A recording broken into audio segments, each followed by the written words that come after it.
अयोध्या में राम मंदिर में हुई चोरी या कुछ लोगों के हिसाब से डकैती, इसको जितनी तरह से भी आप देखिए, सिर्फ दो ही चीज़ें आदमी महसूस करता है।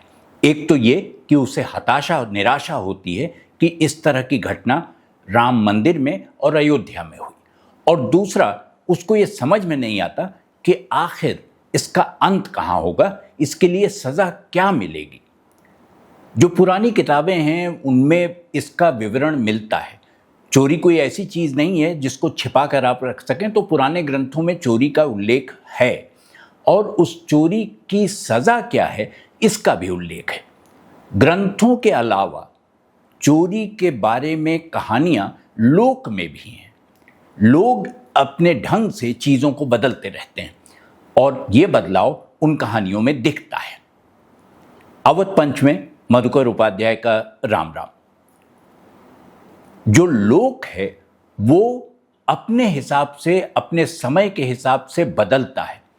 वो साहित्य की तरह उसको क्लासिक नहीं कहा जा सकता कि आप उसका एक शब्द नहीं बदल सकते। जो कह दी गई बात वही अब तक मान्य है, चाहे वो 1000 साल पहले कही गई हो या 2000 साल पहले। लेकिन लोक अपने ढंग से चीज़ों को बदल देता है और वो इस बात का ख्याल रखता है कि किस समाज में वो रह रहा है और उस समाज में इस तरह की घटना होगी तो उसका असर क्या होगा। मैं इस संदर्भ में दो कहानियों का उल्लेख करना चाहता हूं, जिसमें से एक सिंहासन बत्तीसी से है, जिसे तमाम उसके संस्करण उपलब्ध हैं, लेकिन जो सबसे स्वीकार्य मान्य संस्करण है वो इंदिरा गांधी राष्ट्रीय कला केंद्र ने प्रकाशित किया।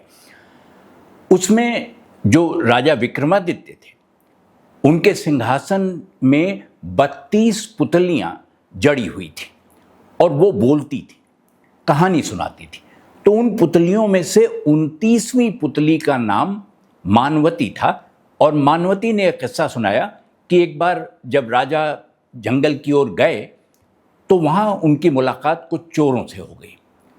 राजा को समझ में नहीं आया कि ये इस अंधेरे में, इस बेयाबान में ये लोग क्या कर रहे हैं। तो पहले उन्होंने झूठ बोलने की कोशिश की कि हम यहाँ तपस्या करने आए हैं, लेकिन बाद में सच उनके मुंह से निकला और उन्होंने बताया कि हम चोर हैं।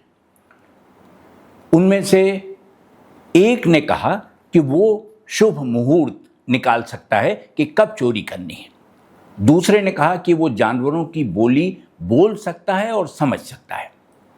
तीसरा अदृश्य हो सकता था और चौथे के अंदर भी ऐसा ही एक गुण था। उन्होंने राजा से पूछा, जब राजा ने उससे कहा कि ठीक है मैं तुम्हारे साथ शामिल होना चाहता हूँ इस समूह में, इस ग्रुप में, तो उन्होंने राजा से पूछा कि आप क्या कर सकते हैं।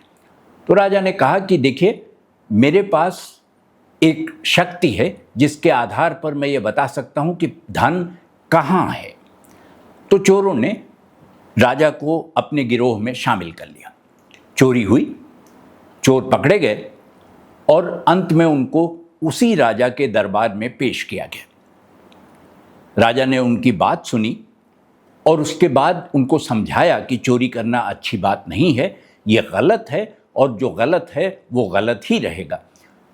इससे अच्छा होगा कि तुम लोग कोई दूसरा रास्ता चुन लो, क्योंकि तुम्हारे पास गुण जो हैं वो कम नहीं है किसी से।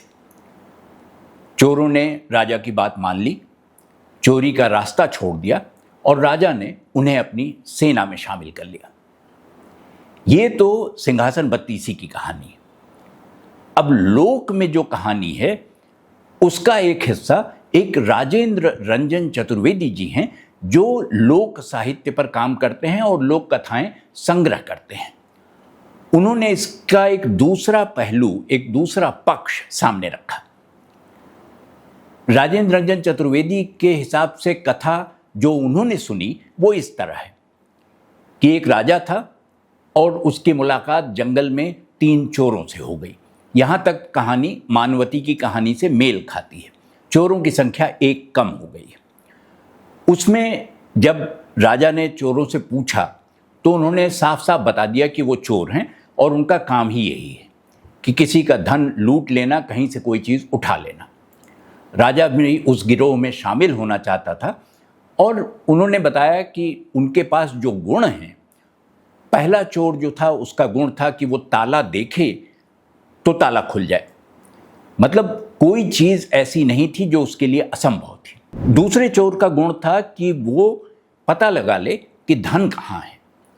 और तीसरे के अंदर एक गुण पाया गया जो ये था कि वो किसी को अगर एक बार देख ले तो 100 साल बाद भी उस आदमी को पहचान ले। उन्होंने राजा से पूछा तो राजा का कहना था कि मेरे पास एक ही गुण है कि मैं अपना सिर दाएं से बाएं और बाएं से दाएं घुमाऊं तो जो कुछ हो रहा है वो बिल्कुल बदल जाए। उसके बाद चोरों और राजा के बीच में एक समझौता हुआ कि चोरी में जो सबसे बड़ी चीज़ मानी जाती है वो ईमानदारी है, और अगर ये ईमानदारी बरती जाए तो चोरी का काम सरल हो जाता है। राजा ने इसे स्वीकार कर लिया और गिरोह में शामिल हो गया। चोरी हुई और चोर बाद में पकड़े भी गए। उनकी पेशी हुई राजा के यहाँ। तो तीसरा चोर जो किसी की शक्ल एक बार देखने के बाद भूलता नहीं था, उसने पहचान लिया कि ये सामने जो बैठा व्यक्ति है जो हमारे चोरी के मामले का फैसला सुनाने वाला है वो राजा है, वो वही है जो चोर बनकर हमारे साथ आया था। उसने अपनी शर्त की याद दिलाते हुए कि चोरी में ईमानदारी होनी चाहिए राजा से कहा कि आप हमें दंडित करना चाहते हैं तो कर दीजिए, लेकिन ये याद रखिए कि चोरी में ईमानदारी बहुत बड़ी चीज़ होती है। अगर आप अपनी गर्दन घुमाकर चीज़ें बदल सकते हैं तो घुमाइए। राजा ने पहले दाहिनी तरफ सिर घुमाया और फिर बाईं तरफ, और सारे चोर आज़ाद हो गए। चोरों ने जाते समय कहा कि सिर्फ आप नहीं, हम भी चोरी में ईमानदारी के हामी हैं, हम मानते हैं इस बात को, इसलिए हमने जितना भी धन लूटा है उसका एक हिस्सा हम यहीं आपके पास छोड़ जाएंगे। और वो हिस्सा छोड़कर चोर जंगल की ओर निकल गए।